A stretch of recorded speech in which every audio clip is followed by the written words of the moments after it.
Commissioner Arun மீது நடவடிக்கை FIR கசிந்ததால் மாணவிக்கு ரூபாய் 25 லட்சம் இழப்பீடு. ஹைகோர்ட் பல்வேறு உத்தரவுகள் பிறப்பித்துள்ளது.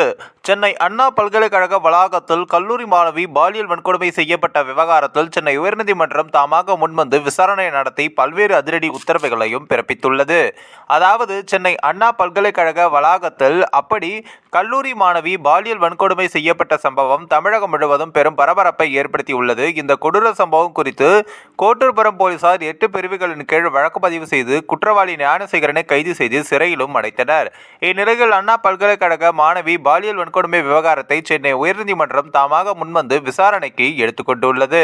அப்போது பெண் வழக்கறிஞர் வரலட்சுமி தரப்பில் வழக்கறிஞர் ஜெயபிரகாஷ் நாராயணன் போலீசார் விசாரணை குறைபாடு இருப்பதாக தெரிகிறது. வழக்கில் ஞானசேகரன் என்பவர் கைது செய்யப்பட்ட போதிலும் சார் என்ற சொல்லப்படும் அந்த நபர் யார், அவரது பின்னணி என்ன என்பது குறித்து விசாரிக்கப்பட வேண்டும். ஆகையால் வழக்கு விசாரணையை சிபிஐக்கு மாற்ற வேண்டும் என குற்றம் சாட்டியிருந்தனர். இந்த வழக்கு நேற்று மாலை நீதிபதிகள் SM சுப்பிரமணியம் மற்றும் V லட்சுமி நாராயணன் அடங்கிய அமர்வு முன்பு விசாரணைக்கு வந்தது. விசாரணையின் போது ஒருவர் தான் குற்றவாளி என காவல் ஆணையர் எப்படி முடிவுக்கு வந்தார் என்ற கேள்வியும், விசாரணை அதிகாரி ஆணையருக்கு கீழ் பணிபுரிபவர் அவர் எப்படி மற்றொருவரை கண்டுபிடிப்பார், செய்தியாளர்களை சந்திக்கும் முன் அரசிடம் அனுமதி பெற்றாரா காவல் ஆணையர் என்றும், அரசு அதிகாரிகளின் நடத்தை விதிகளின்படி அனுமதி பெற்றாரா அருண் என்ற இப்படி கேள்விகள் எல்லாம் நீதிபதிகள் கேள்வி எழுப்பினர். மேலும் அண்ணா பல்கலைக்கழக இந்த சம்பவம் குறித்து விரிவான அறிக்கையை தாக்கல் செய்ய வேண்டும் என உத்தரவிட்டு வழக்கை ஒத்திவைத்தனர்.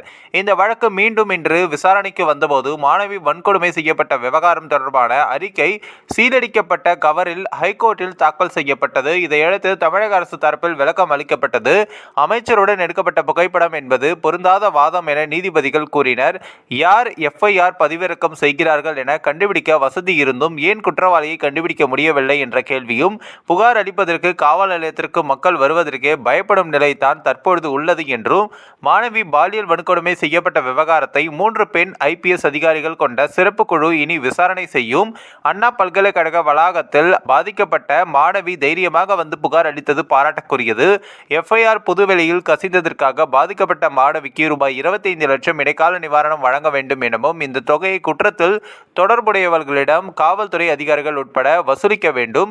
ரூபாய் 25 லட்சம் இழப்பீடு என்பது மற்ற இழப்பீடுகளை தடுக்காது. மாணவி கல்வி செலவு, விடுதி கட்டணம் உள்ளிட்ட அனைத்து செலவுகளையும் பல்கலைக்கழகம் ஏற்க வேண்டும். மாணவிக்கு தேவையான கவுன்சிலிங் மற்றும் உதவிகளை வழங்க வேண்டும்.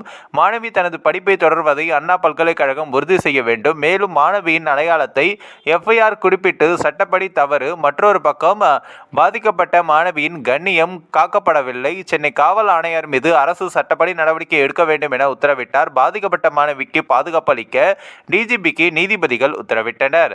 இந்த ஒரு வீடியோ குறித்து உங்களுடைய கருத்துக்களை நீங்க மறக்காம கமெண்ட்ஸ்ல சொல்லுங்க. நம்ம ஏஷியாநெட் நியூஸ் தமிழையும் தொடர்ந்து ஃபாலோ பண்ணுங்க.